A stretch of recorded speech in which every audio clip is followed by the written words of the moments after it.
Sama seperti sama seperti ketika Musa membawa bangsa Israel keluar dari Mesir. Ketika mereka berjalan di padang gurun, Musa dan bangsa Israel melihat di depannya satu laut yang luas, di belakang mereka tentara Mesir yang mengejar. Dan di tengah masa-masa yang begitu sukar dan sulit, justru musuh melihat dari dekat bahwa Yesus Kristus Tuhan yang kita sembah itu sanggup membuat hidup kita menjadi tanda ajaib. Tuhan sedang mengingatkan buat teman-teman Kairos, Bapak Ibu Saudara yang terkasih. Jangan besarkan keadaanmu. Tuhan mau engkau memandang Dia. Justru di masa-masa sulit, masa-masa tidak baik, masa-masa sukar, justru Tuhan izinkan terjadi supaya musuhmu yaitu iblis kuasa kegelapan melihat dari dekat bahwa Yesus Kristus Tuhan yang kau sembah adalah Tuhan yang penuh dengan keajaiban. Bagianmu terus bergerak, bagianmu terus melangkah. Kadang mungkin kakimu terseok-seok, bahkan mungkin kau nggak mampu berdiri. Mungkin kau merangkak untuk sampai di garis akhir. Sesungguhnya Tuhan katakan kepada Bapak Ibu teman-teman Kairos, kau tidak pernah sendiri. Ya, engkau mungkin merasakan kau merangkak, tetapi Tuhan melihat engkau sedang dibawa terbang dengan sayap kesembuhan. Tuhan sedang membawa engkau dengan sayap kesembuhan. Rukai. Sama seperti ketika Yesus juga sedang diikuti oleh berbondong-bondong orang banyak. Oh, di situ cuma ada seorang anak kecil yang memiliki 5 roti dan 2 ikan. Ketika Yesus memerintahkan murid-muridnya untuk memberi makan, mereka melihat keterbatasan mereka. Mereka melihat bahwa bagaimana uang sebanyak seperti apa harus memberi mereka makan. Tapi ada satu anak kecil, oh dia memiliki 5 roti dan 2 ikan. Oh rabata kaya nama sekirimai. Tuhan tahu engkau terbatas. Tetapi keterbatasanmu itu kata Tuhan kau letakkan di mana? Masih di tanganmu kah? Masih di hidupmu kah? Atau keterbatasan itu sudah engkau serahkan di tangan Tuhan?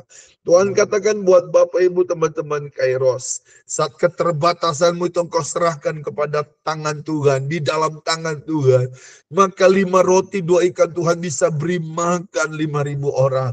Hari ini Tuhan berkata buat teman-teman Kairos, Bapak Ibu Saudara terkasih, serahkan kekhawatiranmu, serahkan keterbatasanmu. Dia sanggup mengubah yang tidak mungkin menjadi mungkin. Tuhan mau kau terus bergerak, mendengarkan arahannya. Bukankah Tuhan sudah berkata buat Kairos, tahun ini adalah tahun berbuah lebat untukmu. Bukan hanya tentang keadaanmu yang berbuah lebat. Bukan hanya soal tentang propertimu, keuanganmu, pekerjaanmu. Tetapi Tuhan lebih fokus untuk kau berbuah lebat di dalam dirimu. Yaitu buah rohmu, talentamu, karuniamu. Oh rakata sakayama. Bagaimana hatimu terus mengalami multiplikasi kasih Tuhan. Bagaimana pikiranmu mengalami pembaharuan. Mari Bapak Ibu Saudara terkasih Kairos. Jadilah engkau kuat. Kuat di dalam kasih karunia Tuhan. Sebab tahun ini Tuhan membawa engkau berbuah lebat. Serahkan kekhawatiran dan keterbatasanmu di tangan Tuhan. Tuhan katakan tahun ini engkau akan berjalan bersama Dia yang sanggup menciptakan yang tidak mungkin menjadi mungkin. Mari taruh, angkat tanganmu dan taruh tangan kananmu di dadamu. Berdoalah dan mulai berkati dirimu. Bikmai sekiri dikatakan. Kinaralamaya sakaralamaya. Mari berdoalah, berkati dirimu. Kalau ada kiri kananmu, berkati kiri kananmu. Kitnarabasyakaralama. Huri kede labasyakaralama. Kenaralama yang katakaralama. Jesus. Jesus. Kitnarilikai. Hallelujah.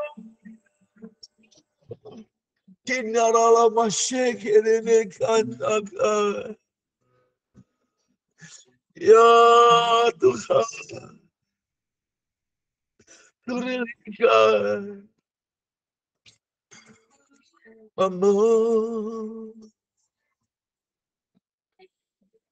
ku di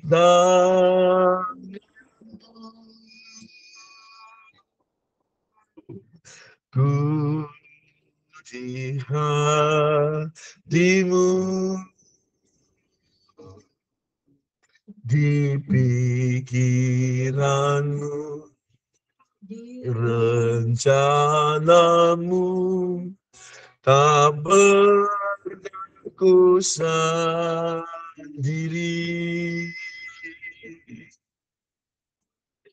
Ku di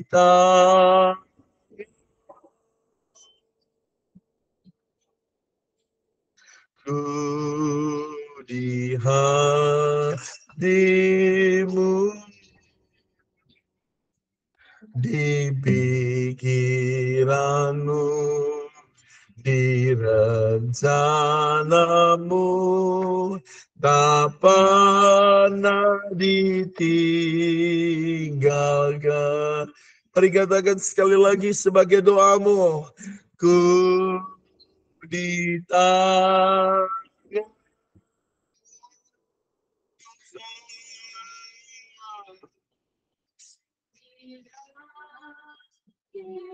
Oh, Jesus.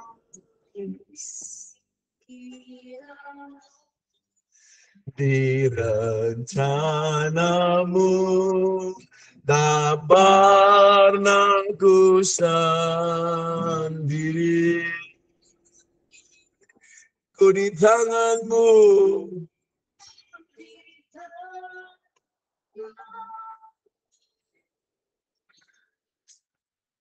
Ku di hatimu,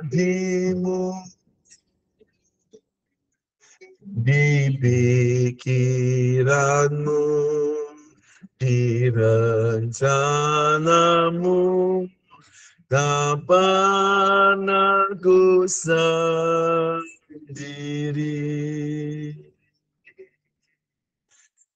Dengarkan firman Tuhan bagimu kali ini Bang David. Aku melihat bagaimana tangan Tuhan itu seperti tangan yang menengadah. Marilah datang kepadaku yang lemah letih lesu dan berbeban berat. Seperti tangan Tuhan yang sedang terbuka menyambut engkau. Tuhan katakan, aku akan memberi engkau kelegaan. Ketika tangan yang tadinya menengadah, seperti tangan yang berkata, mari, come. Lalu aku melihat tangan itu mulai merangkul Bang David, Kak Lince, dan Eliake. Seperti satu keluarga yang sedang merangkul. Tuhan katakan kan adalah satu kesatuan di dalamku. Tidak ada yang bisa merusak engkau. Tidak ada yang bisa memisahkan engkau dari kasihku. Sebab aku memilih engkau menjadi teman sekerjaku. Jangan bimbang dan ragu dengan keputusanmu mengiringku. Dik Michael dodolo hontik ridelai. Apa yang sedang engkau mulai? Tuhan tahu engkau banyak mencucurkan air mata. Kau menabur dengan menangis mencucurkan air mata. Engkau berkata, Tuhan jangan buat aku malu dan Tuhan tinggalkan aku. Sesungguhnya aku melihat ada sayap kesembuhan engkau suami dan anak-anakmu. Sekalipun engkau terluka dengan perkataan dan apa yang dilihat oleh manusia. Dengar baik hai anakku suami istri dan Eliakim. Sesungguhnya apa yang engkau buat kepadaku hari-hari ini. Aku mengapresiasinya. Aku menepuk tanganku untukmu. Tuhan engkau terus bergerak dengan destiny yang telah kau tetapkan di dalam dirimu. Ibnuril dikatakan. Rusyakaralaka.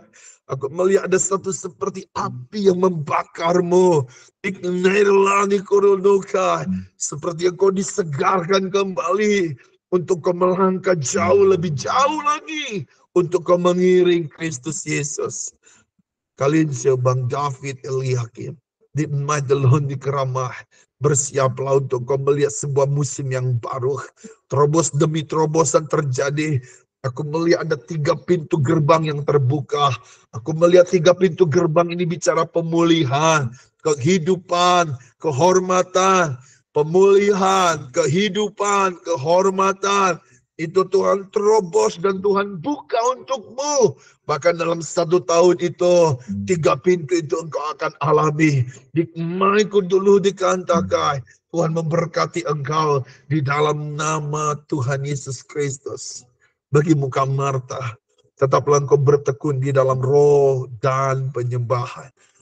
Make it dekai. Ketika engkau bertekun di dalam roh dan penyembahanmu kepada Aku, maka Aku akan menyingkapkan banyak rahasia-rahasia kebenaran. Bahkan Aku akan memberitahukan isi hatiku kepadamu. Aku akan memberitahukan perjanjianku. Tahukah engkau Nuh? Nuh adalah orang yang bergaul karib dengan Tuhan. Dan dia tidak sama dengan orang-orang seangkatan sezamannya. Lalu ketika dia bergaul karib, Tuhan memberitahukan perjanjiannya untuk dia membangun bahtera. Ada satu hal yang kau harus ingat ketika engkau bergaul karib. Ada arahanku yang kau harus lakukan. Supaya ketika engkau mengikuti arahanku itu, maka sesi keluargamu akan mengalami keselamatan. Terus ikutin arahannya. Terus ikutin arahannya. Sama seperti pelatih dengan pemainnya. Oh, ketika para pemain itu mengikuti arahan pelatih, maka dia akan sampai kepada kemaksimalannya. Selama kau mengikuti arahan Tuhan dan kau melakukannya, Tuhan sedang memperbesar kapasitas rohanimu. Dan melalui rohmu, melalui apa yang kau buat, maka ada keselamatan dimanapun engkau berada. Tuhan memberkati engkau. Bikin setelah bagimu Bu Vita, Pak Theo, Nana, David, dan Evelyn. Tenanglah, jangan takut. Dia datang menyembuhkanmu. Yesus Kristus Tuhan menyembuhkan anakmu Nana. Yesus Kristus Tuhan membebaskan engkau dari segala kegentaranmu, kekhawatiranmu. Bagimu Bu Vita, Pak Theo. Tuhan sedang memberikan satu kepercayaannya kepadamu. Jadilah menjadi anak yang bisa dapat dipercaya oleh Tuhan. Aku melihat bagaimana ketika hari ini, ketika engkau mengangkat pujian penyembahan kepada Tuhan, aku melihat tanah-tanah di mana engkau berpijak, itu seperti mengalami satu gelombang lawatan. Tahukah engkau tentang Bethesda, hai anakku? Ke satu waktu ketika malaikat Tuhan itu datang, maka apapun sakitnya sembuh. Itu yang saat ini sedang terjadi atasmu. Baik itu untuk usahamu, baik itu untuk pekerjaanmu, baik itu untuk hidupmu. Aku melihat sedang terjadi satu musim lawatan di dalam dirimu. Apa yang tidak mungkin, Tuhan buat menjadi mungkin. Selama engkau terus mau berusaha untuk menjadi orang yang dapat dipercaya oleh Tuhan. Tahukah engkau apa yang disebut dapat dipercaya oleh Tuhan? Dengar baik.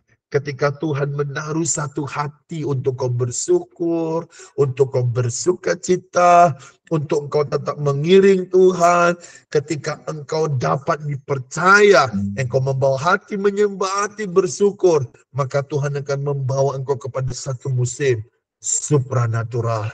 Bersukacitalah. Anakmu Nana hari ini juga sudah Tuhan sembuhkan. Dalam nama Tuhan Yesus Kristus. Dikemaikan seluruh dikatakan. Rusya karala mata kaya naga. Rika bakata kaya naga. Terima kasih Tuhan Yesus. Terus berbicara bagi kami. Berbicara bagi Kairos. Tuhan, apa yang kau mau biarlah itu yang kami kerjakan. Tuhan, sampaikan isi hatimu bagi kami.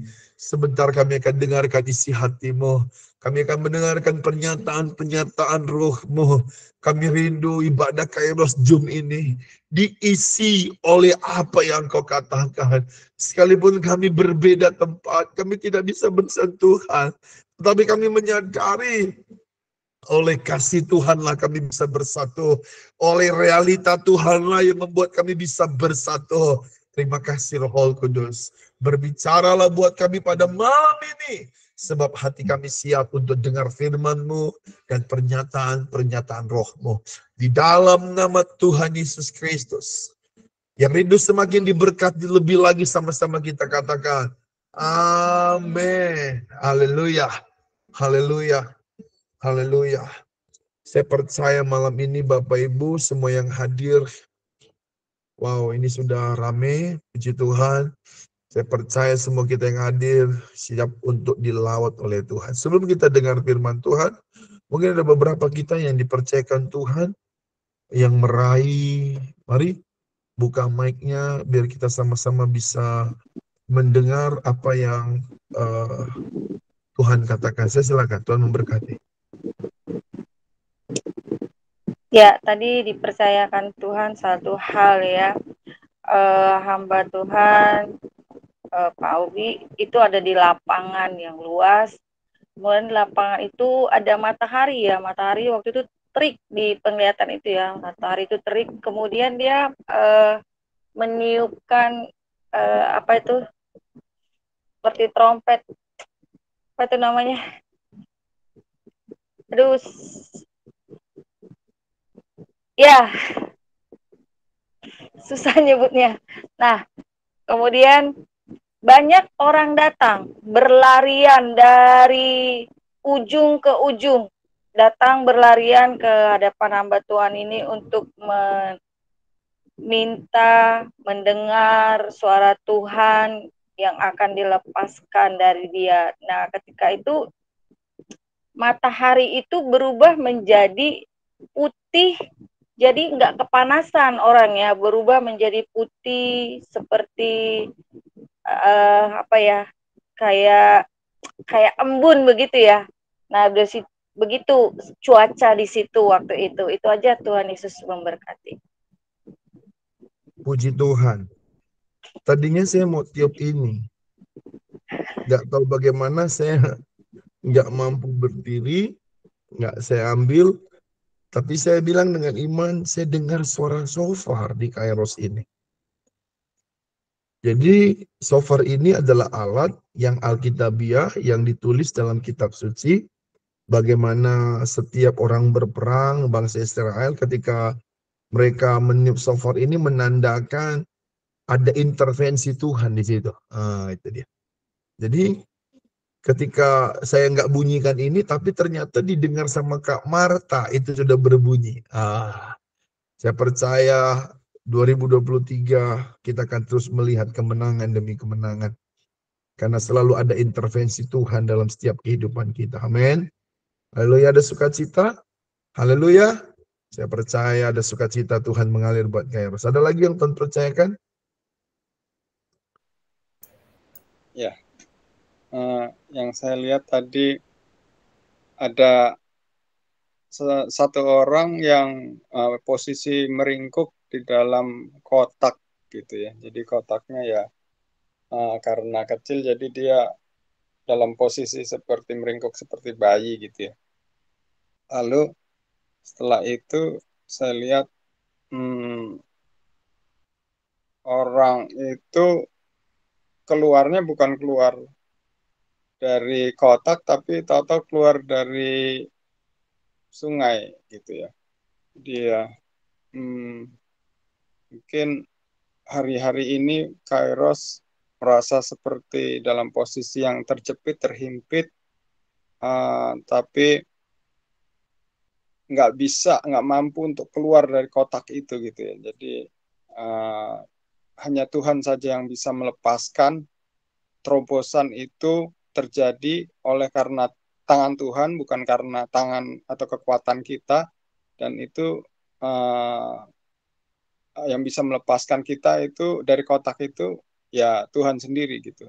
Dan saya nggak melihat kotak itu lagi, orang itu sudah keluar dari air gitu loh.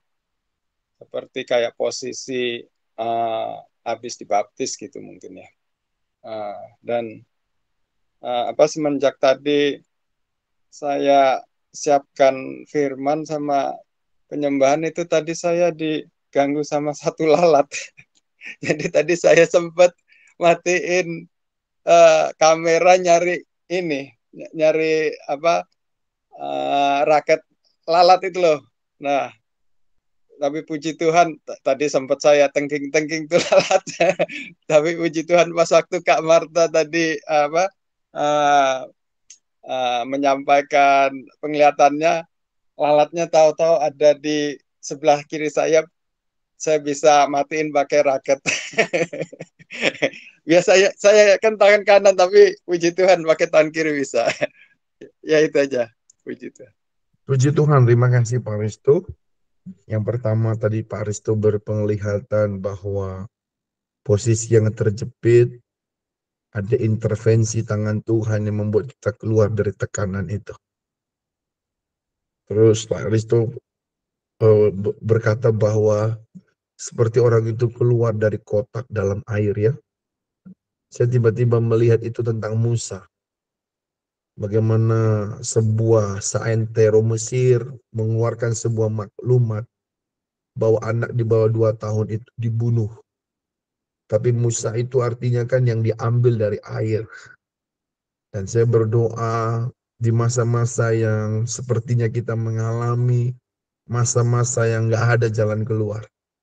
Tuhan mengambil kita dan mengeluarkan kita dari masa-masa sukar itu. Haleluya. Dan kita akan menjadi pemimpin-pemimpin yang hebat, yang akan dipakai Tuhan untuk membawa perubahan. Itu sama seperti renungan saya pagi hari ini, bahwa kita adalah anak panah di tangan Tuhan itu. Anak panah kemenangan itu. Haleluya. Tetap semangat Kairos, saya bisa merasakan sepertinya beban itu menghimpit Kairos itu. Dan Tuhan bilang, bangkitkan roh mereka, supaya roh itu lebih besar dari keadaan itu. Haleluya. Ada sukacita. Haleluya. Bapak Ibu, saya melihat ada beberapa hal yang saya diperlihatkan Tuhan. Yang pertama, Tuhan ingatkan Kairos untuk supaya rohmu terus berkobar-kobar. Ketika roh dan firman iman terus berkobar-kobar, saya percaya Tuhan kasih kita kuasa dalam perkataan. Tadi Kak Linsa nubuatannya itu keren banget. Aku mendengar aja sampai rohku berkobar-kobar. Bagaimana ya, dari begini tangan Tuhan, kau datanglah sini. Seperti kalian mengalami kelelahan banyak hal ya. Mengalami kelelahan dalam berbagai hal. Kam, kata Tuhan, sini. Kak Linsa, Bang David, Eliakim datang. Lalu Tuhan merangkul begini. Seperti dirangkul begini sama Tuhan. Tuhan katakan, tidak ada yang bisa memisahkan dan merusak kalian. Lalu seperti Tuhan bilang begini, kalian terluka karena perkataan demi perkataan yang sedang kalian kerjakan dalam pelayanan ini. Tuhan katakan, ya, engkau seperti orang terluka secara dunia dan kasat mata. Tapi aku melihat ada sayap kesembuhan di pundak kalian bertiga. Dan Tuhan bilang kalian akan terbang tinggi. Karena kalian mengikuti yang namanya pelayanan roh. Tuhan katakan, jangan terluka hatimu karena perkataan. Ya, Tuhan katakan baik pelayananmu yang dikomentari oleh banyak ahli-ahli Parisi. Tuhan katakan jadilah kuat. Haleluya. Haleluya. Oh, rapasakai. Ada kekuatan Tuhan mengalir buat Bang David, Kak Lindsay, Eliakim di Batam. Terus Tuhan bilang 3 pintu Tuhan buka tahun ini. Pemulihan, kehidupan, kejayaan. 3 pintu yang bersama. Kalian bisa keluar masuk itu dan menikmati itu. Saya berdoa ini penghiburan buat Bang David, Kak Lindsay, dan Eliakim. Haleluya. Biasanya orang 1 pintu aja udah linglung. Udah panik dia keluarnya bagaimana. Ini 3 pintu keluar masuk. Sekaligus. Tuhan katakan itu penghiburan yang Tuhan berikan buat kalian. Nah Kak Marta, Tuhan katakan ikutin arahan Tuhan. Sama seperti Nuh. Ketika engkau mengikuti arahan Tuhan, engkau sedang membuat bahtera buat sisi orang yang kau sayangi. Tuhan katakan, apa yang kusuruhkan atasmu, kerjakan itu. Karena nanti waktu Tuhan yang akan membuat engkau berbeda. Haleluya. Haleluya. Apapun arahan itu. Entah disuruh Tuhan 1 tahun ini senyum aja, ketawa aja, gini-gini aja. Nggak apa-apa, lakukan aja lah. Siapa tahu itu bisa jadi bahtera buat banyak orang. Haleluya. Terus Tuhan bilang kepada Kak Marta, tetap rohnya berkobar-kobar. Diikutin arahan Tuhan. Nah, Tuhan katakan yang ketiga tadi seperti nubuatan kepada Pak Theo, Bu Vita.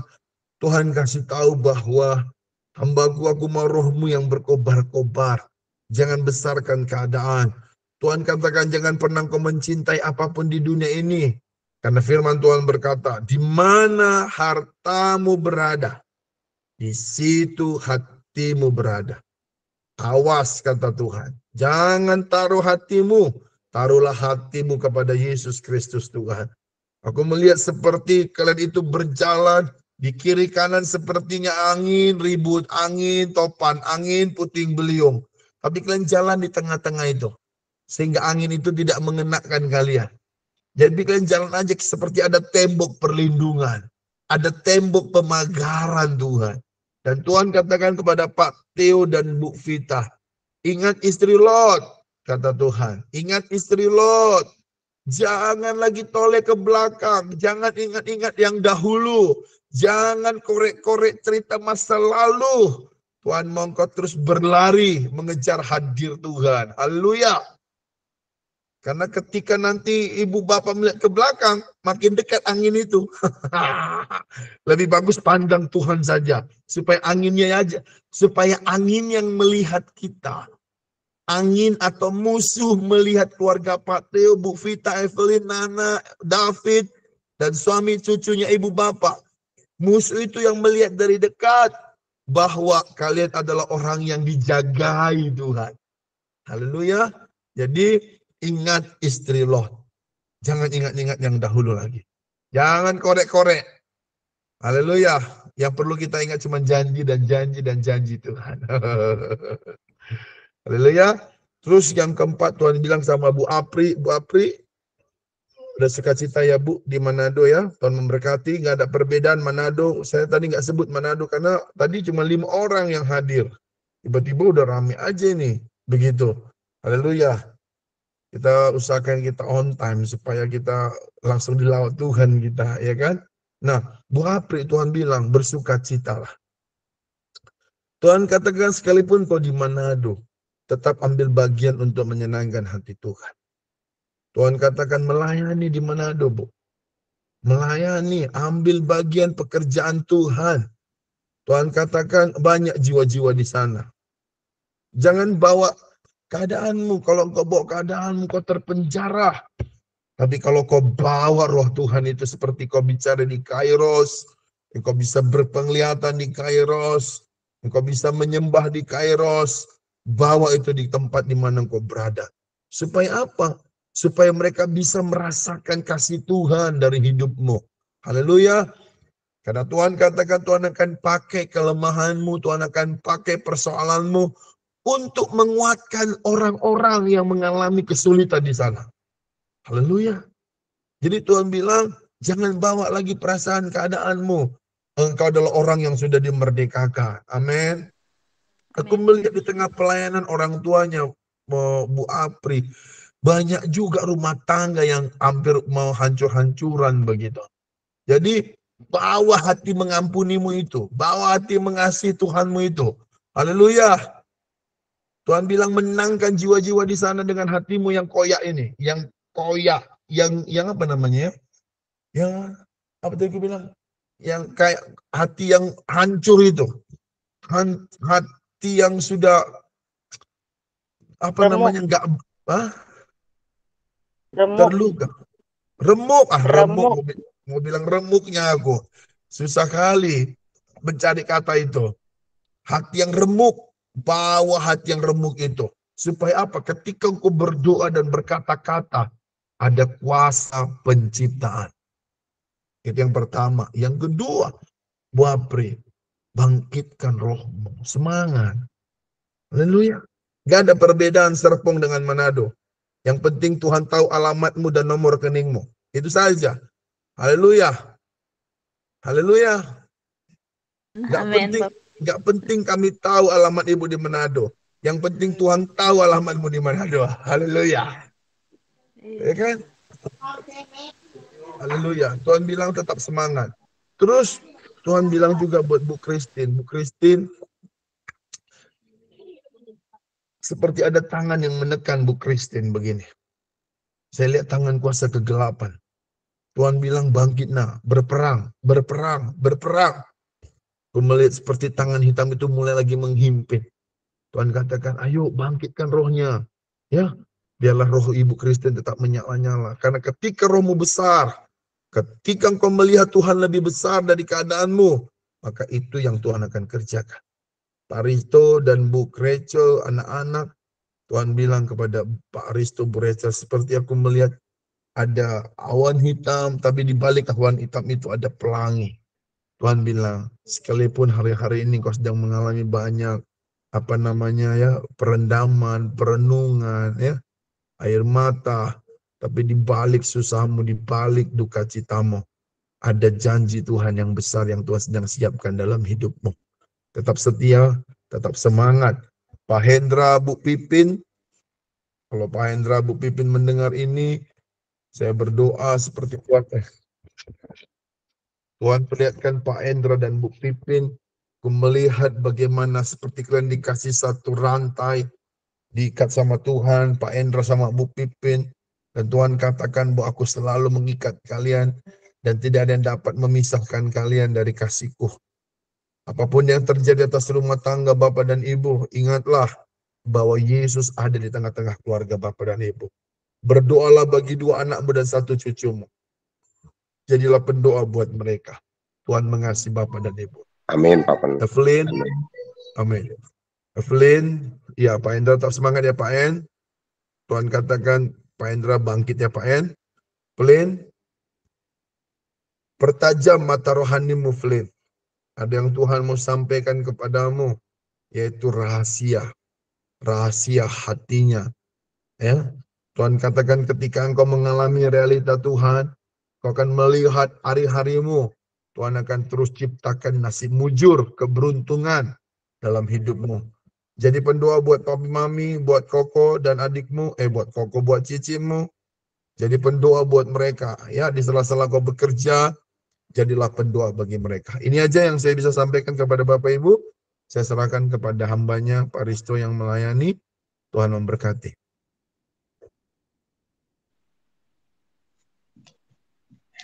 Ya, sebelum kita dengarkan firman Tuhan, mari kita bersatu dalam doa. Ya Aba, terpujilah Engkau karena Engkau ya telah mengumpulkan kami semua ya Tuhan pada malam hari ini. Bukan karena kebetulan, tapi Engkau ya Tuhan memiliki rencana bagi setiap dari kami ya Tuhan. Dan kami percaya Tuhan pada saatnya, Kairosmu ya Tuhan, kami akan melihat penggenapan itu terjadi. Setiap apa yang telah Engkau nubuatkan ya Tuhan melalui hamba-hambamu, melalui penglihatan-penglihatan hamba-hambamu, biarlah itu semua ya Tuhan yang bisa menjadi satu peringatan, menjadi satu kekuatan bagi kami semua ya Tuhan. Dan kami berdoa agar Engkau ya Tuhan jamah dan urapi hamba-Mu ini, biarlah setiap firman ya Tuhan yang keluar itu bisa membangkitkan, memberikan kepada kami ya Tuhan satu pola baru ya Tuhan yang ingin Engkau nyatakan kepada kami semua. Dan biarlah kami ya Tuhan itu melangkah dengan penuh dengan kemenangan. Terima kasih ya Bapa, di dalam nama Tuhan Yesus kami semua telah berdoa. Amin. Ya, shalom saudara-saudara. Shalom. Saya mau sharingkan pada malam hari ini. Sebetulnya saya dapatkan itu waktu kebaktian onsite di tempatnya Bu Vita 2 minggu yang lalu gitu ya. Jadi waktu itu Pak Obi khotbah tentang Elia dan Elisa. Dan saat itu Tuhan itu membuat saya itu memperhatikan akan kota-kota yang dilalui oleh Elia dan Elisa gitu. Jadi ada satu yang ingin dipertajam tentang makna dari kota-kota tersebut gitu ya. Jadi saya mau sharingkan peta dari perjalanan Nabi Elia. Sebentar saya buka.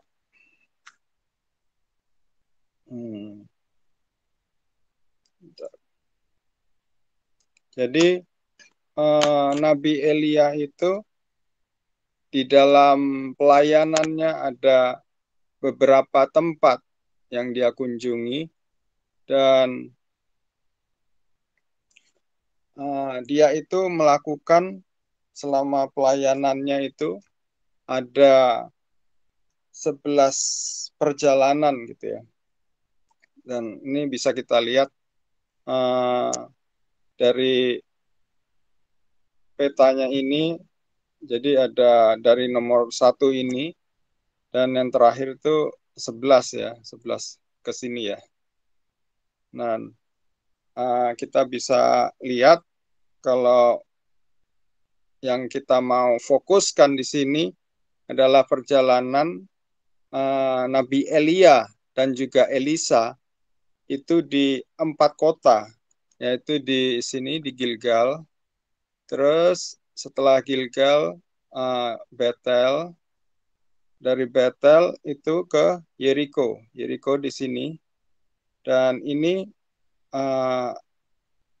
yang terakhir tuh Sungai Yordan ini ya, jadi ada Sungai Yordan.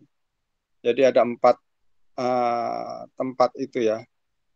Jadi yang pertama Gilgal, Betel, Yeriko, lalu Sungai Yordan ini. Oke. Saya stop sharing dulu. Oke.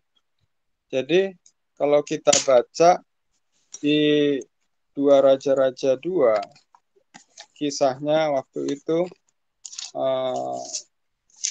Elia dan Elisa itu berjalan bersamaan ya, dan mereka itu memulainya dari Gilgal gitu. Jadi kalau kita baca dari 2 Raja-Raja 2, jadi tentang Elia naik ke surga, tapi sebelum Elia naik ke surga itu mereka harus melalui beberapa tempat gitu ya, yang kita bisa baca di ayat yang pertama. Jadi menjelang saatnya Tuhan hendak menaikkan Elia ke surga dalam angin badai, Elia dan Elisa sedang berjalan dari Gilgal. Jadi bisa kita lihat awal mulanya itu di Gilgal gitu ya. Terus ayat yang kedua, berkatalah Elia kepada Elisa, baiklah tinggal di sini. Jadi Elia itu berkata kepada Elisa, anak rohaninya, supaya diam aja di Gilgal gitu, tinggal aja di Gilgal gitu. Sebab Tuhan menyuruh aku ke Betel gitu. Tetapi Elisa menjawab, demi Tuhan yang hidup dan demi hidupmu sendiri, sesungguhnya aku tidak akan meninggalkan engkau. Lalu pergilah mereka ke Betel. Jadi saya lanjut aja dulu yang ayat ketiga. Pada waktu itu keluarlah rombongan nabi yang ada di Betel mendapatkan Elisa. Lalu berkatalah mereka kepadanya, sudahkah engkau tahu bahwa pada hari ini tuanmu akan diambil daripadamu oleh Tuhan terangkat ke surga? Jawabnya, aku juga tahu, diamlah. Jadi awal mulanya mereka itu tinggalnya di Gilgal gitu ya. Jadi Gilgal ini sebetulnya rumah para nabi gitu ya. Nabi-nabi tinggal di Gilgal itu gitu. Jadi saya melihat kalau di Gilgal lalu mereka berjalan ke Betel, terus ke Yeriko, terus ke Sungai Yordan, itu tempat-tempat yang signifikan di mana sebetulnya tempat-tempat itu berbicara tentang perjalanan kerohanian kita gitu loh. Dan Gilgal itu tempat yang apa gitu ya. Kalau kita baca di kisahnya Yosua, waktu itu kita tahu kalau sebelum Yosua menyerang Yeriko, Yosua dan bangsa Israel itu mereka berkemahnya itu di Gilgal gitu. Lalu kita bisa baca juga di Yosua kalau waktu itu di Gilgal juga Yosua itu mendirikan 12 batu gitu ya. 12 batu yang diambil dari Sungai Yordan. Jadi Sungai Yordan dan Gilgal itu berdekatan gitu ya. Walaupun nggak dekat-dekat amat ya, agak jauh juga sih kalau dilihat dari petanya tadi ya. Tapi ya mereka itu mengambil batu-batu dari Sungai Yordan ke Gilgal gitu ya. Jadi sebelum Yosua itu menyerang Yeriko, mereka itu awal-awal untuk menyusun strategi dan juga pertahanan di Gilgal dulu gitu ya. Lalu di Gilgal itu kalau kita baca di Yosua 5 ayat 9, kalau kita baca di Yosua 5 ayat 9, kita bisa membaca apa sebenarnya Gilgal itu ya. Di ayat ke-9, Yosua 5 ayat 9, dan berfirmanlah Tuhan kepada Yosua, hari ini telah kuhapuskan celah Mesir itu daripadamu. Itulah sebabnya nama tempat itu disebut Gilgal sampai sekarang. Jadi Gilgal itu berarti Tuhan menghapuskan celah Mesir. Jadi celah atau dosa bangsa Israel, sesuatu yang hina dari bangsa Israel itu Tuhan sudah hapuskan gitu ya.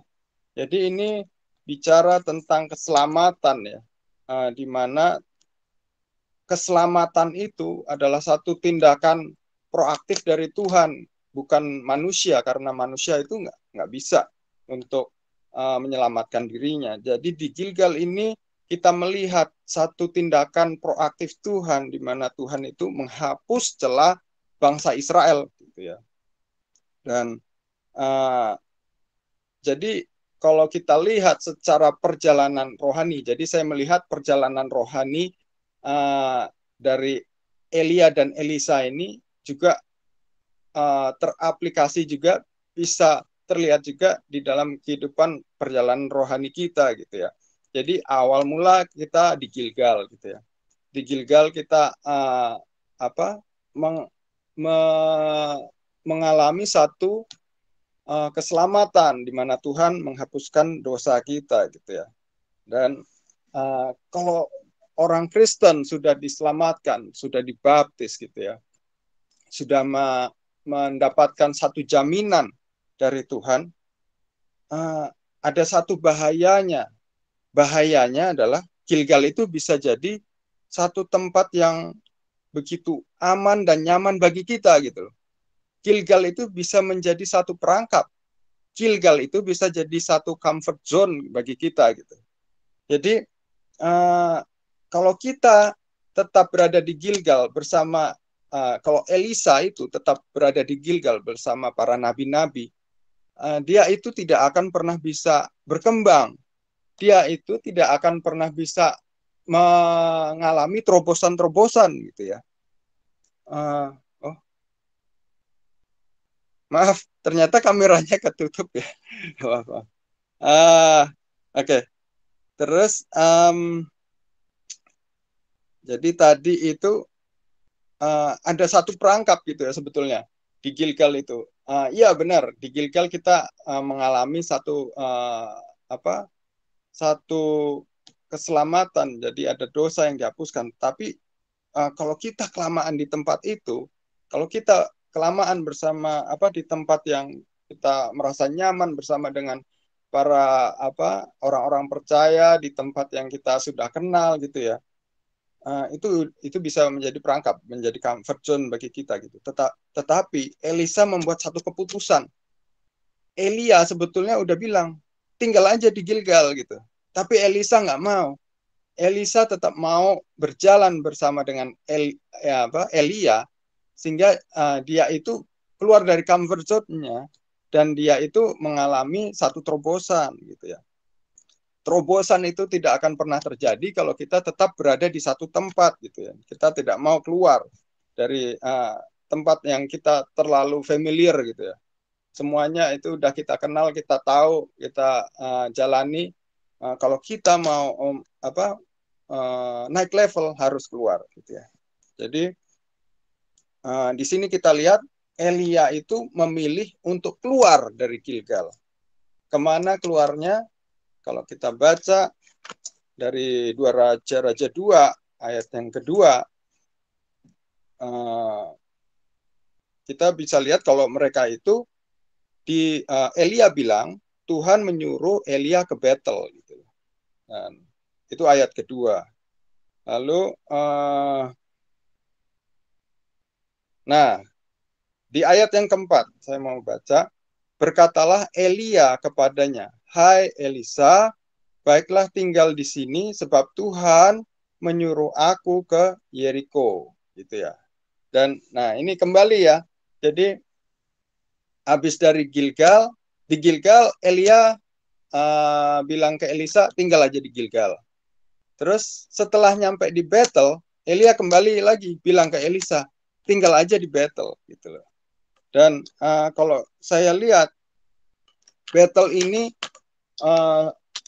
dulu juga pernah terjadi di Betel itu satu peristiwa yang luar biasa gitu.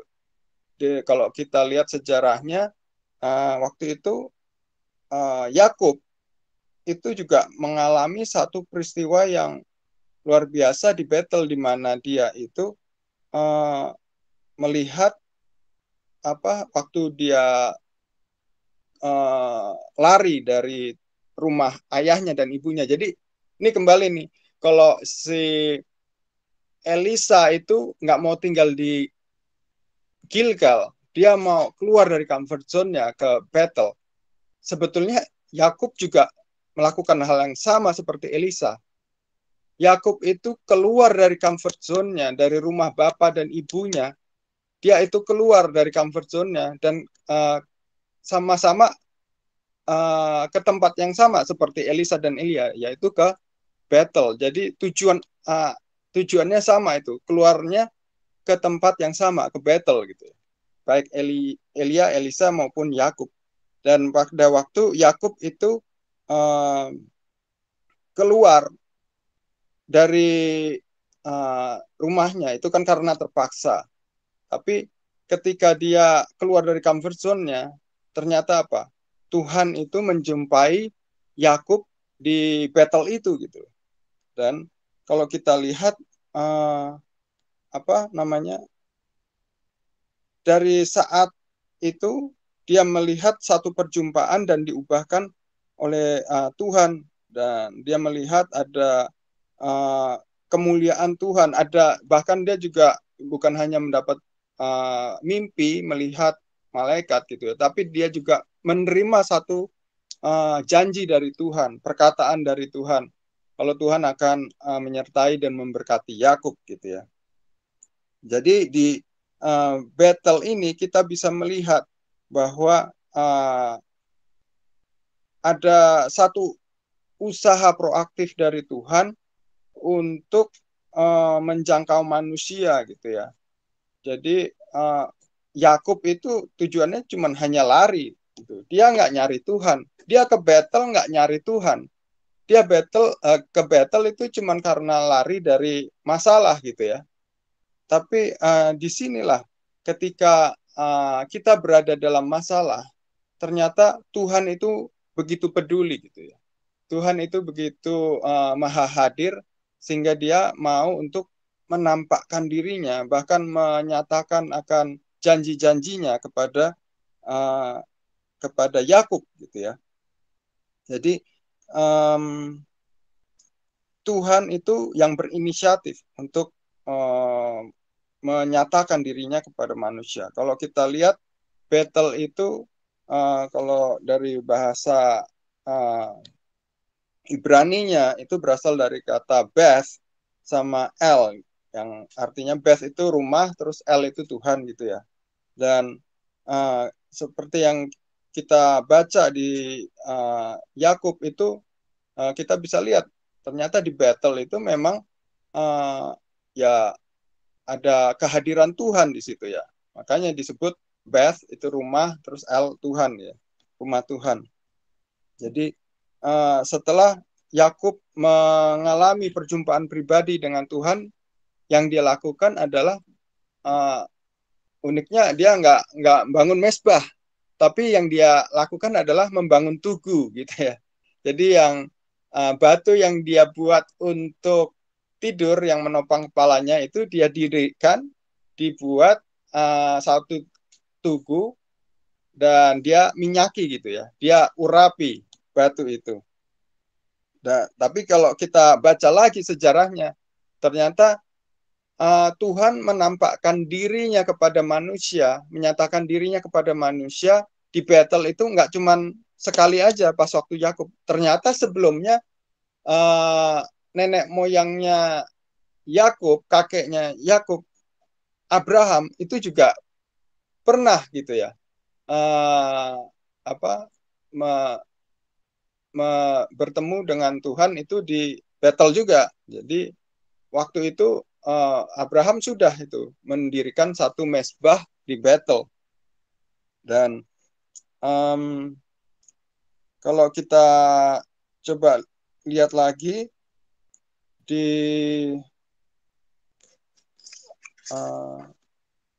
perjalanannya Elia, jadi setelah dari Bethel, dia itu tujuannya ke tempat yang ketiga itu ke Yeriko. Jadi di Yeriko itu kalau kita baca dari 2 Raja-Raja 2 ayat yang keempat. Jadi berkatalah Elia kepadanya, "Hai Elisa, baiklah tinggal di sini, sebab Tuhan menyuruh aku ke Yeriko." Jadi tetapi jawabnya, "Demi Tuhan yang hidup dan demi hidupmu sendiri, sesungguhnya aku tidak akan meninggalkan engkau." Lalu sampailah mereka di Yeriko. Jadi kita bisa lihat kalau di sini Elia menyuruh Elisa untuk tinggal aja di Bethel gitu. Tetapi Elisa itu tetap mendesak ya, mendesak untuk bisa tetap menyertai dan bersama-sama dengan gurunya ya, dengan Nabi Elia bersama-sama. Jadi di sini kita bisa melihat betapa kalau kita mau melihat mengalami satu terobosan, maka kita harus selalu mendesak masuk ke dalam hadirat Tuhan gitu ya. Ada level-level yang harus kita lalui gitu. Ada tempat-tempat yang harus kita lalui. Awalnya di Gilgal, kita nggak bisa puas hanya dengan berada di Gilgal. Kita tidak bisa hanya puas dengan status kita yang sudah diselamatkan gitu ya. Tapi kita harus mendesak masuk ke Bethel, lalu ke Yeriko. Yeriko ini kalau kalau di Alkitab itu dibilangnya kota pohon palem atau itu ya, kota pohon kurma gitu ya, karena di situ tempatnya kan subur, banyak sekali mata air gitu ya. Dan kalau kita bicara tentang Yeriko, itu kita bicara tentang terobosan, karena saat kita membaca tentang Yosua, kita tahu kalau disinilah Tuhan menyatakan kuasanya kepada bangsa Israel dan kepada bangsa-bangsa di luar yang tidak mengenal Tuhan, bahwa Tuhan itu berkuasa gitu ya. Jadi ada pembelaan dari Tuhan, dan kita tahu kalau tembok Yeriko itu akhirnya runtuh gitu ya. Dan semua ini diawali dengan satu ketaatan. Ada satu ketaatan untuk mengikuti segala perintah Tuhan yang sepertinya tidak masuk akal gitu ya. Jadi kalau kita tahu kalau Yeriko ini kotanya termasuk kota yang tertua gitu ya, tertua di dunia. Dan temboknya itu kalau di sebelumnya itu ada satu penemuan ekskavasi gitu ya, jadi ada penggalian, ada arkeolog dari Inggris namanya itu Walter Garstang. Jadi dia itu menemukan reruntuhan dari kota Yeriko ya. Jadi dia bilang kalau tembok kota Yeriko itu tebelnya 12 feet gitu ya. 12 feet itu sekitar 3,5 meter. Jadi tebel banget itu temboknya. Dan yang mengherankan lagi, di dalam temboknya itu profesor arkeolog ini ternyata menemukan ada tulang belulang dari anak-anak kecil gitu ya. Jadi ternyata pada saat itu orang-orang di Yeriko itu mereka menyembah dewa Molok atau dewa Molek gitu ya. Jadi ada satu ritual di mana mereka itu mempersembahkan anak-anak mereka. Jadi ada patung Molek itu yang dinyalakan apinya, jadi di tengah-tengah di perutnya itu ada lubang gitu ya, ada api. Jadi dinyalakan api di situ, dan anak-anak kecil, bayi-bayi itu dibakar gitu, dibakar di sana gitu, dipersembahkan kepada dewa Molek. Dan tulang-tulangnya itu ternyata ditanam gitu ya di dalam temboknya Yeriko itu gitu. Jadi ini satu hal yang benar-benar dibenci Tuhan. Tuhan nggak suka praktek-praktek ritual penyembahan, pengorbanan anak-anak kecil itu nggak suka gitu. Jadi kita bisa lihat ternyata ini serangan Israel yang pertama ke Kanaan itu justru ke Yeriko. Dan kita lihat ternyata Yeriko itu begitu sadisnya dengan ritual-ritualnya kepada dewa-dewa mereka, dan Tuhan nggak suka. Jadi dengan caranya Tuhan yang ajaib, Tuhan mau hancurkan semuanya itu gitu ya. Jadi kalau kita bicara tentang Yeriko, kita bicara tentang bukan hanya terobosan ya, tetapi juga ada juga cerita tentang musuh-musuh yang ditaklukkan. Jadi bukan hanya musuh secara di dunia ini ya, manusia, tetapi juga Tuhan sebetulnya hendak menaklukkan kuasa kegelapan gitu ya, kuasa-kuasa kegelapan. Karena di sini ada praktek-praktek pengorbanan anak-anak kecil gitu ya. Dan kalau kita bicara tentang Yeriko, berarti ini satu pengembangan ya, perluasan dari Tuhan. Dan kita tahu bahwa bangsa Israel itu berhasil untuk merobohkan tembok Yeriko itu, menguasai kota itu. Tapi ada sesuatu yang unik di sini. Tuhan bilang kalau semua manusia, bahkan anak-anak kecil itu harus dimusnahkan gitu ya. Tapi emas peraknya nggak boleh diambil gitu. Jadi ketika terjadi terobosan itu, sebetulnya yang namanya transfer kekayaan itu tidak terjadi pada saat itu. Yang terjadi adalah perluasan wilayah gitu ya. Jadi emas perak itu dikhususkan untuk Tuhan gitu ya, bukan untuk bangsa Israel. Karena itulah kalau yang berani ngambil langsung dilempari batu, dikutuk. Seperti yang kita tahu cerita berikutnya ya, ada yang nekat ngambil emas perak itu gitu ya. Jadi kalau Yeriko itu bicara tentang terobosan, lalu juga bicara tentang menaklukkan musuh itu, baik itu secara dunia maupun dalam artian kuasa kegelapan gitu ya. Dan kalau kita baca lagi setelah itu, perjalanan dari Elia dan Elisa setelah dari Yeriko itu mereka harus ke Sungai Yordan gitu ya.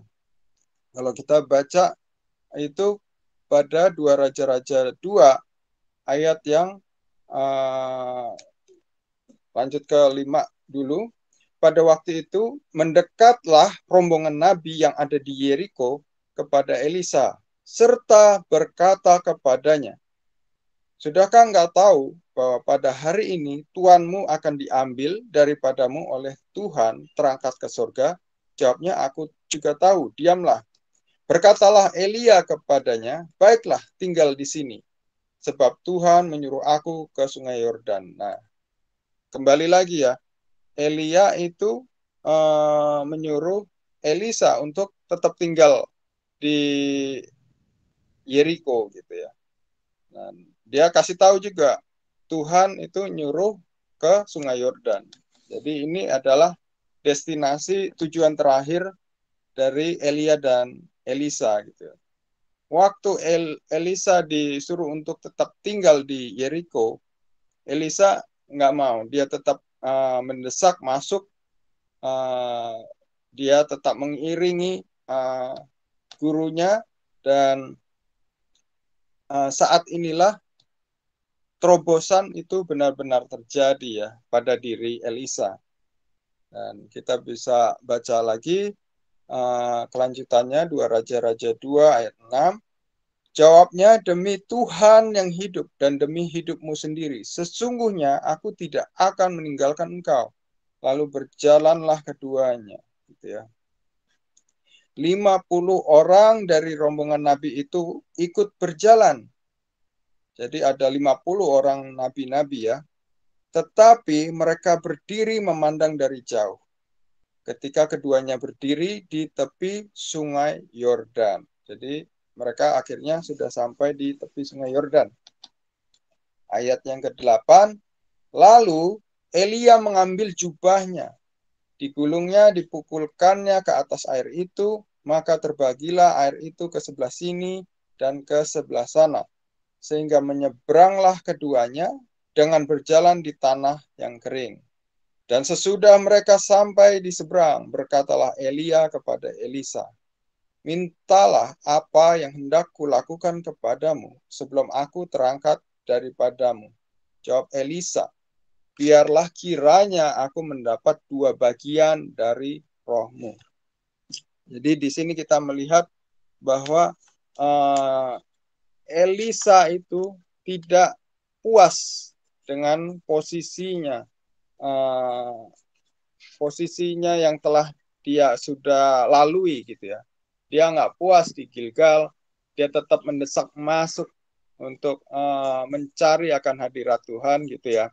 Jadi dari Gilgal, lalu dia itu pergi mengikuti tuannya itu ke Betel, habis dari Betel ke Yeriko, dan yang terakhir itu ke Sungai Yordan gitu ya. Dan di Sungai Yordan ada satu kesempatan di mana Elisa itu bisa meminta sesuatu kepada Elia gitu ya. Dan yang dia minta itu bagi Elia dikatakan sukar karena Elisa itu meminta 2 bagian dari rohnya Elia gitu ya. Tapi Elia berkata, tetapi jika engkau dapat melihat aku terangkat daripadamu, akan terjadilah kepadamu seperti yang demikian. Dan jika tidak, tidak akan terjadi. Jadi itu di ayat 10 ya. Lalu ayat yang 11, sedang mereka berjalan terus sambil berkata-kata, tiba-tiba datanglah kereta berapi dengan kuda berapi, memisahkan keduanya. Lalu naiklah Elia ke surga dalam angin badai. Ketika Elisa melihat itu, maka berteriaklah ia, Bapakku, Bapakku, kereta Israel dan orang-orangnya yang berkuda. Kemudian tidak dilihatnya lagi. Lalu direnggutkannya pakaiannya dan dikoyakkannya menjadi 2 koyakan. Sesudah itu dipungutnya jubah Elia yang telah terjatuh. Lalu ia berjalan hendak pulang dan berdiri di tepi sungai Yordan. Jadi di sini ada satu peristiwa yang luar biasa di mana sungai Yordan, destinasi terakhir mereka itu bukan hanya bicara tentang tentang kalau kita ingat sungai Yordan, kita bisa melihat kalau di sungai Yordan itu Tuhan bekerja dengan para nabinya dengan cara yang ajaib dan luar biasa gitu ya. Ada Yohanes Pembaptis itu membaptis di Sungai Yordan gitu ya. Dan kita tahu di Sungai Yordan itu Tuhan Yesus dibaptis, dan di Sungai Yordan itu ada penampakan Roh Kudus yang turun gitu ya dalam rupa merpati. Kalau kita lihat Sungai Yordan itu dalam bahasa Ibrani artinya yang menurun atau mengalir gitu ya. Jadi di Sungai Yordan ini artinya yang menurun, dan ketika Tuhan Yesus di Sungai Yordan, Roh Kudus turun gitu ya. Dan pada masa Elia dan Elisa, pengurapan itu turun juga ketika jubah Elia itu turun gitu ya, jatuh. Dan ketika Elisa pungut, urapan itu ada padanya gitu ya. Jadi di saat itu Tuhan perlengkapi Elisa dengan kuasanya gitu ya. Jadi di Sungai Yordan ini ada kuasa yang Tuhan sediakan untuk kita, di mana kita itu akan diperlengkapi dengan caranya yang ajaib. Bahkan ada di mana kita bisa mengalami satu pengurapan yang double porsi gitu ya. Dan jadi Yordan ini menggambarkan satu perjalanan yang ada dua arti. Jadi perjalanan Yordan bisa berarti perjalanan awal rohani kita, di mana kita itu dibaptis, menerima kuasa Roh Kudus. Tetapi Yordan itu juga bisa berarti akhir dari perjalanan iman kita, di mana Elia itu di Yordan itu diangkat ke surga gitu ya. Jadi kalau kita lihat lagi keempat kota ini, di mana ada kota Gilgal, ada kota Betel, ada Yeriko, terus yang terakhir ada di tempat di Yordan gitu ya. Jadi ini semua saya melihat ada satu perjalanan rohani yang tiap-tiap orang percaya itu bisa alami gitu ya. Dan Gilgal itu menggambarkan awal perjalanan rohani kita, di mana seperti Tuhan berkata pada Yosua, di mana Tuhan berkata celah Mesir itu sudah diangkat gitu ya. Jadi di Gilgal ini dosa kita dihapuskan Tuhan. Gilgal itu menggambarkan keselamatan kita, udah dijamin Tuhan gitu ya. Gilgal juga menggambarkan kondisi di mana kita itu berada di tempat yang aman dan yang tepat gitu ya. Di mana banyak nabi-nabi Tuhan, di mana banyak orang-orang percaya, kakak-kakak rohani kita yang di situ. Tapi di tempat itu juga bisa jadi perangkap bagi kita, di mana kita itu posisi bisa menjadi stagnan gitu ya. Itu bisa menjadi comfort zone. Jadi kalau mau bertumbuh, kalau mau naik level, kita harus keluar dari Gilgal. Kita harus keluar dari comfort zone, seperti yang dilakukan oleh Elisa gitu. Dari Gilgal itu menuju ke Betel. Betel itu menggambarkan kita sudah melangkah keluar dari comfort zone-nya kita, lalu kita bertemu secara pribadi dengan Tuhan, seperti Yakub. Yakub itu mengalami perjumpaan pribadi dengan Tuhan itu di Betel gitu ya. Dan jadi bukan hanya diselamatkan di Gilgal, celah dihapuskan gitu ya, celah Mesir dihapuskan, tetapi di Betel itu ada satu pengalaman pribadi. Lalu ke tempat yang ketiga itu Yeriko gitu ya. Jadi dari Gilgal terus ke Betel terus ke Yeriko. Yeriko itu menggambarkan terobosan, di mana kita itu melihat tembok-tembok penghalang ya dalam hidup kita itu dirobohkan. Tadi saya melihat di penglihatan saya ada orang yang meringkuk gitu ya di dalam kotak yang kecil. Jadi merasa terhimpit atau terjebak gitu ya, tidak bisa berkembang, tidak bisa membuat potensi kita itu menjadi lebih besar gitu ya. Tapi di Yeriko ini adalah satu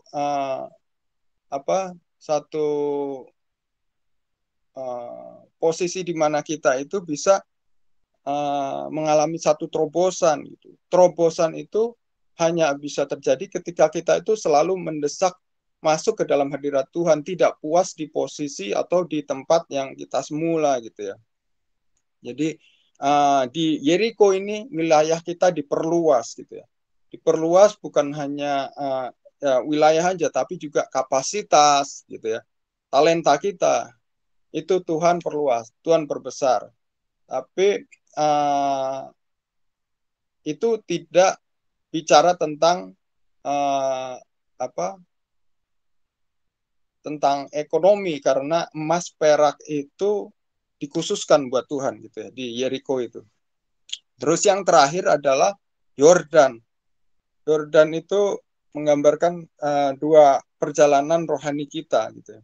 Jadi bisa menggambarkan awal perjalanan rohani kita di mana kita itu diselamatkan, dibaptis gitu ya, dan Roh Kudus itu turun. Jadi ini di mana kita bisa alami satu pengurapan yang double porsi, tetapi juga bisa menggambarkan akhir dari perjalanan rohani kita di mana kita itu diangkat untuk ke surga. Kalau tadi lihat di peta, Elia itu melakukan 11 kali perjalanan. Yang ke-12 nggak ditulis.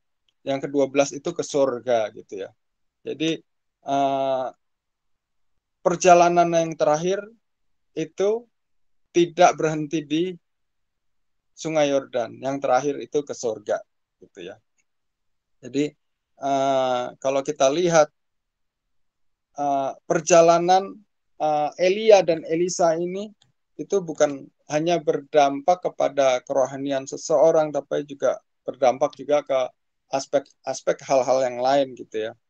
Jadi kalau kita mau melihat terobosan, kita harus selalu mendesak masuk, mencari akan lebih lagi akan apa yang Tuhan mau dalam kehidupan kita. Mungkin kita harus keluar dari tempat yang selama ini kita sudah nyaman, keluar dari comfort zone gitu ya. Dan kalau kita lihat, kalau mau melihat terobosan, maka kita harus terus mendesak masuk, mencari Tuhan gitu ya.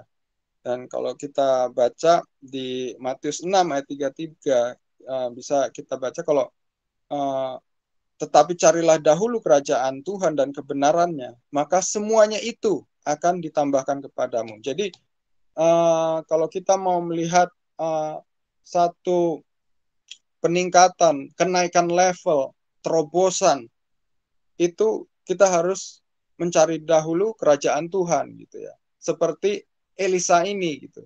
Yang dia cari Tuhan, yang dia cari Tuhan. Jadi di keempat fase perjalanan kehidupan itu, baik itu di Gilgal, baik itu di Bethel, baik itu di Yeriko, baik itu di Sungai Yordan, itu semuanya itu karena Elisa mau mencari akan hadirat Tuhan gitu. Jadi kalau mau melihat terobosan, maka kita itu harus ingat bahwa untuk mencari dahulu kerajaan Tuhan dan kebenarannya.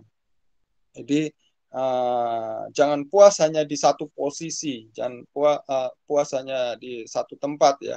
Jadi harus tetap terus mendesak masuk ke dalam level-level yang Tuhan sebetulnya sudah sediakan bagi kita.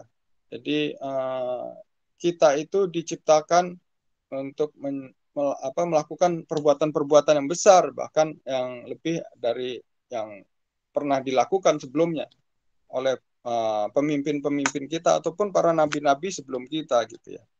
Dan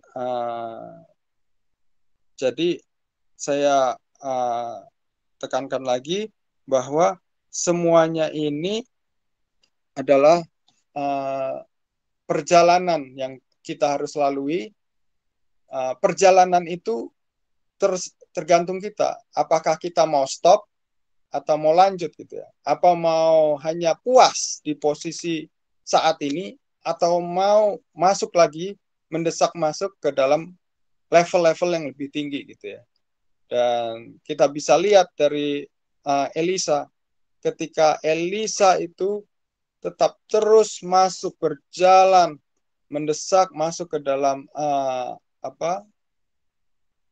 tempat-tempat yang harus dilalui, yang diperintahkan oleh Tuhan, maka ia itu mendapatkan pengurapan double porsi seperti yang ia minta.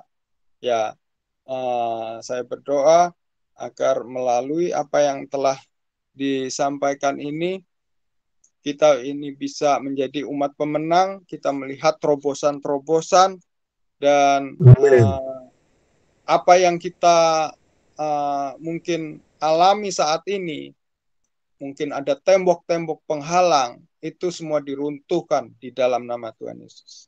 Itu saja yang bisa disampaikan. Tuhan memberkati. Puji Tuhan, terima kasih Pak Risto buat pemaparan penyampaian firman Tuhan yang begitu jelas, luar biasa pengajarannya. Kita mau lanjut atau kita mau berhenti di tempat di mana saat ini kita berada. Yang jelas kita mau terus bergerak sampai finish well, finish strong, sampai garis akhir, dan nama kita tercatat di dalam buku kehidupan. Haleluya. Haleluya. Terima kasih Pak, Tuhan memberkati. Double porsi makin dipertegas. Berbuah lebat semakin dipertegas kembali. Tuhan memberkati Pak. Bapak Ibu sudah terkasih, sebelum kita berdoa, syafaat, saya mau beri satu pengumuman buat Bapak Ibu. Hari Jumat, Bu Pita, Pak Theo, Jumat apakah kita boleh merapat? Puji Tuhan. Oke, kata Bu Vita. Bapak Ibu yang mendengar ini, yang masih di sekitaran BSD dan Serpong, mungkin Jakarta karena bekerja, apalagi Batam, apalagi Manado, ya kan? Sangat jauh sekali. Tapi tidak apa-apa kalau Bu bermanadonya, ya kan? Boleh dikirim, tidak apa-apa. Puji Tuhan. Ya. Nah, yang di sekitar BSD, Serpong, saya berharap Jumat kita bisa masuk supaya kita mengalami double porsi. Kita berharap 2 kali seminggu 2 kali kita tetap jaga api di sana, menunggu Cisauk sedang dalam proses perbaikan, supaya kita tetap menjaga rohnya yang berkobar-kobar. Jam 6 on time kita mulai ya Bu, Pak. Jadi supaya tidak terlalu malam dan kita bisa leluasa memuji dan menyembah Tuhan. Baik, kita akan masuk dalam doa syafaat. Pak Gib, apakah Pak Gib sudah bergabung dengan kita? Yang doa syafaat Pak Gib apa Pak Dev? Lupa saya. Iya Pak, silakan Pak. Halo, shalom Oh, semuanya. puji Tuhan. Ada Iya. orangnya. Ada Pak. Aman. Gimana? Ya tadi ngikutin, cuma ini kan sinyalnya agak kurang putus-putus, makanya videonya jarang saya lihat. Oke, sekarang kita masuk dalam doa syafaat. Jika ada teman-teman Kairos yang mau minta dukungan dalam doa, silakan disampaikan. Silakan.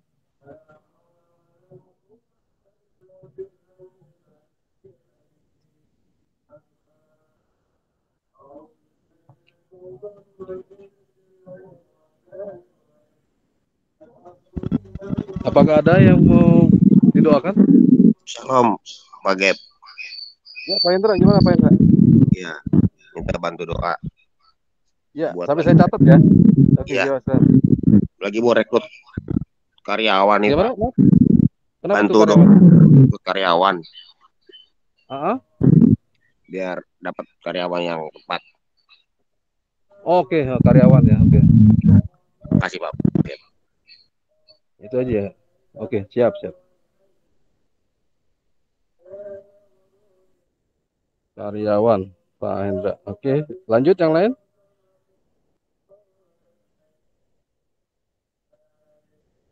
Ada lagi?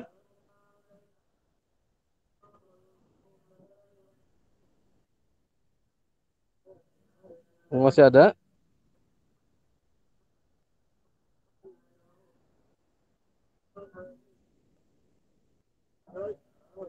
Oke, kalau nggak ada kita langsung berdoa aja ya. Sekarang, oke. Yuk kalau gitu kita satu dalam doa, kita bersepakat untuk Pak Hendra. Kita berdoa buat Pak Hendra agar menemukan atau mendapatkan karyawan yang tepat. Kita minta amat Tuhan. Kita bersatu dalam doa. Bapa kami yang bertata dalam kerajaan surga, kami bersyukur buat malam hari ini Tuhan. Terima kasih bahwasanya kami ada Tuhan karena kebaikan dan kemurahan-Mu. Kami ada karena Engkau ya Bapa, kami ada karena Engkau yang mendesain kami sedemikian rupa. Dan kami percaya Bapa, Engkau ciptakan kami untuk kami menikmati kemenangan demi kemenangan. Doa penyertaan Tuhan, Tuhan Immanuel yang kami sembah di dalam nama Tuhan Yesus adalah Tuhan yang sempurna, adalah Tuhan yang selalu berperang bagi kami. Dan kami percaya Bapa, dalam medan pertempuran sekalipun Bapa, apapun yang menjadi pergumulan kami Tuhan, Engkau selalu mendampingi kami, Engkau selalu terdepan di hadapan kami Bapa. Dan kami percaya Tuhan, segala sesuatunya terjadi atas semua seizin Tuhan. Dan kami percaya Bapak, apapun pergumulan kami hari-hari ini Tuhan, kami percaya itu untuk membentuk kami menjadi penyembah-penyembah yang terus menyerahkan dirinya total untuk berserah kepadamu ya Bapak. Kami berdoa Bapak, bersepakat hati Kairos, bersatu hati Bapak untuk Pak Hendra Tuhan, yang bergumul untuk karyawannya Bapak. Karena ada beberapa proyek yang dijalani oleh Pak Hendra. Pak Hendra menghadapmu ya Bapak, berserta kami Kairos Bapak, untuk meminta karyawan yang benar-benar mempunyai hati yang memiliki hati juga ya sebagai pekerja yang memiliki rasa tanggung jawab, bukan sekedar pekerja yang seperti pekerja upahan saja, tapi juga mempunyai rasa tanggung jawab dan rasa peduli terhadap tugas maupun terhadap perusahaan dimanapun dia ditempatkan. Oleh karena itu Bapak, kami bersatu hati di dalam nama Tuhan Yesus. Biarlah Tuhan kirimkan karyawan yang tepat, sehingga proyek-proyek yang didapat oleh Pak Hendra dapat terselesaikan dengan baik. Dan kami percaya Bapak, segala sesuatunya pasti Tuhan akan genapi. Dan kami percaya proyek Pak Hendra akan selesai tepat pada waktunya, dan servis yang diberikan memuaskan bagi konsumen, sehingga ada order kembali, repeat order kembali, maupun referensi konsumen lainnya Bapak, sehingga Pak Hendra usahanya boleh berkembang dan maju, nama-Mu dimuliakan. Terima kasih Tuhan, kami percaya Tuhan yang sanggup mengadakan segala sesuatu bagi kami. Kami berserah penuh atas Engkau ya Bapak. Juga kami berdoa bagi bangsa dan negara ini Bapak, kiranya tangan-Mu yang penuh kuasa itu Tuhan memberi belas kasihan pada bangsa kami Bapak. Tuhan pulihkan bangsa kami dalam sektor ekonomi, dalam sektor apapun degradasi moral yang hari-hari kami dengar Tuhan. Biarlah Tuhan tolong Roh Kudus jamah setiap hati, pribadi lepas pribadi. Biarlah ada pengenalan akan Tuhan, terlebih lagi pengenalan akan Tuhan Yesus yang kami sembah. Sehingga Bapa, setiap lutut berturut menyembah Tuhan Yesus, dan setiap mulut dan lidah mereka mengakui bahwa Yesuslah Tuhan, Raja dan Selamat buat manusia Tuhan. Kami percaya Bapa, Indonesia diselamatkan, Indonesia di tangan Tuhan. Segala bencana, segala apapun Bapa yang terjadi atas Indonesia Bapa, biarlah Tuhan yang selalu memberikan kekuatan bagi bangsa kami. Terima kasih Bapa yang baik. Ini doa permohonan kami. Di satu nama kudus Tuhan Yesus Kristus kami berucap syukur. Haleluya. Amin. Akhirnya kami sudah di ujung ibadah persekutuan doa Kairos pada malam ini. Terima kasih buat setiap anak-anak Tuhan yang sudah hadir. Mereka berjuang, berusaha keras, menyiapkan waktu untuk datang malam ini Tuhan. Kiranya Engkau memperhitungkan ini menjadi satu kebenaran, dan biarlah saat mereka datang untuk meresponi undangan-Mu, maka ibadah itu mengandung janji. Baik untuk hari ini maupun yang akan datang. Engkau memberkati roti makan minuman mereka, Engkau menjauhkan penyakit dari tengah-tengah mereka, dan tidak ada kematian mendadak, kemandulan, sumpah serapah, apapun yang menimpa persekutuan doa Kairos umat-Mu di tempat ini. Terima kasih Tuhan, berkati yang melayani Pak G, Pak Risto, oh Tuhan pelihat-pelihat-Mu, bahkan Bang David, Kak Lince yang memfasilitasi kami. Tuhan yang membalas dan melimpahkan gandakan setiap berkat-berkat-Mu. Diteguhkanlah untuk selama-lamanya. janji yang Tuhan ucapkan bagi kami. Bahwa tahun 2023, Kairos, tahun berbuah lebat, double porsi itu akan semakin kuat. Dulu kami nggak mengerti apa yang disebut dengan double porsi. Tapi Tuhan akan memperjelas dan memberi penegasan kepada kami. Berkati anak-anakmu di Manado, di Medan, di Batam, Jakarta, Serpong, Tangerang, semua yang ikut dalam bagian ibadah pada malam ini. Tuhan memberkati mereka. Mari Bapak Ibu, arahkan hati mengangkat kedua tangan. Tuhan menghadapkan wajahnya atas engkau dan memberi engkau kasih karunia. Tuhan menghadapkan wajahnya atas engkau dan memberi engkau damai sejahtera. Pulanglah, tinggallah, dan beristirahatlah. Dan terimalah berkat di dalam nama Bapa, Tuhan Yesus Kristus, dan persekutuan Roh Kudus. Menyertai kita mulai malam ini sampai Yesus Kristus Tuhan datang untuk yang kedua kali. Yang sudah diberkati sama-sama kita katakan, amin. Haleluya. Terima kasih Bapak Ibu, terima kasih Bang David, Kak Lince, Kak Marta, Pak Risto.